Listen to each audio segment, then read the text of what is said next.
साताऱ्याच्या डोंगर रांगांमध्ये असा एक किल्ला आहे ज्याने स्वराज्याच्या सुरुवातीपासून इतिहास पाहिला.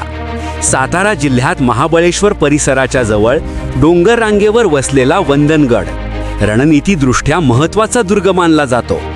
भौतिकदृष्ट्या पाहिले तर किल्ल्यावर तटबंदीचे अवशेष, प्रवेशद्वार, पाण्याची टाकी आणि विस्तीर्ण माथा दिसतो. उंच कडे आणि नैसर्गिक संरक्षणामुळे शत्रूला येथे चढाई करणे अवघड होते.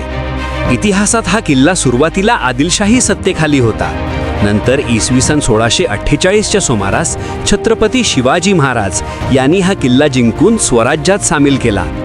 विशेष म्हणजे वंदनगड हा वैराटगड आणि परिसरातील इतर दुर्गांसोबत एक दुर्ग साखळी तयार करत होता, ज्यामुळे या संपूर्ण भागावर लक्ष ठेवणे शक्य होत असे. आज हा किल्ला ट्रेकरसाठी शांत आणि सुंदर ठिकाण आहे, पण त्याच्या भग्न तटबंदी अजूनही स्वराज्याच्या इतिहासाची साक्ष देतात.